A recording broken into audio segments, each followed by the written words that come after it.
Apa sih yang sebenarnya dimaksud dengan resiliensi? Nah, menurut Unggaran tahun 2004, resiliensi merupakan kapasitas individu untuk tetap sehat di tengah kondisi yang secara kolektif dipandang sulit dan menekan. Tapi, sebelum kita bahas lebih lanjut apa sih itu resiliensi, maka kita harus tahu bahwa resiliensi ini sebagai salah satu langkah untuk kesehatan mental individu. WHO sendiri mendefinisikan tentang kesehatan mental sebagai kondisi kesejahteraan individu yang menyadari potensinya sendiri, dapat mengatasi tekanan hidup, dan dapat bekerja secara produktif serta mampu memberikan kontribusi di masyarakat. Balik lagi ke pembahasan mengenai resiliensi, individu yang resilient memiliki strategi coping stres yang tepat, fleksibel, dapat mengontrol diri, dan mampu menerima perubahan kondisi. Nah, sekarang kita bahas mengenai konsep stres, coping, dan adaptasi dalam resiliensi nih. Yang pertama itu ada stres, yaitu situasi lingkungan yang individu rasakan begitu menekan.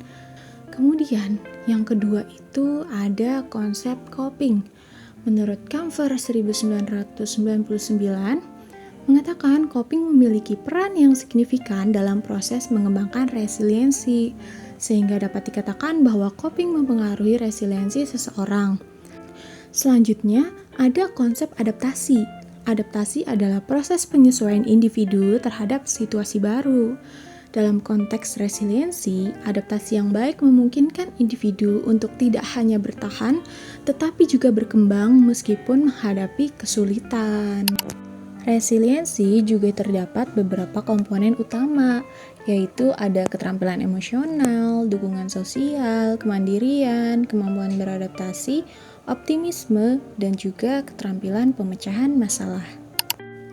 Adapun faktor resiko resiliensi. Faktor risiko sendiri adalah kondisi yang dapat mengurangi kemampuan individu untuk mengembangkan resiliensinya.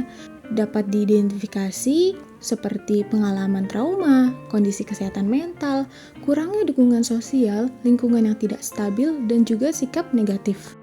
Berbanding terbalik dengan faktor risiko, di sini ada yang namanya faktor protektif, yaitu kondisi yang dapat meningkatkan kemampuan individu untuk mengembangkan resiliensi. Dapat diidentifikasi seperti adanya dukungan sosial yang kuat, keterampilan emosional, optimisme, kemampuan beradaptasi, dan juga kemandirian dan kepercayaan diri.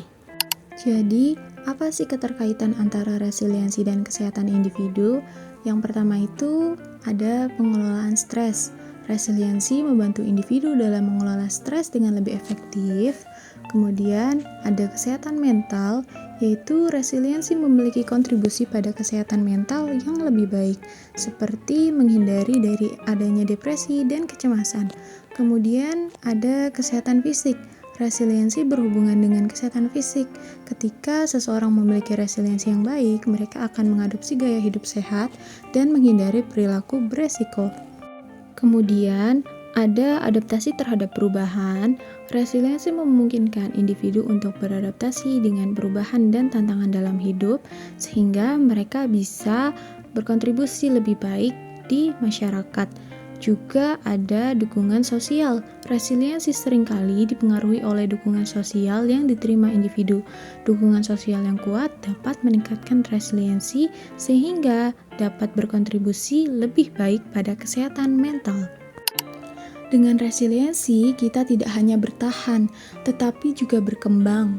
Ingatlah, setiap langkah kecil menuju pemulihan adalah langkah menuju kekuatan. Resiliensi bukan hanya tentang mengatasi kesulitan, tetapi juga tentang menemukan makna dalam pengalaman yang sulit. Setiap individu memiliki potensi untuk menjadi lebih resilient. Mari kita dukung satu sama lain dalam perjalanan menuju kesehatan mental yang lebih baik.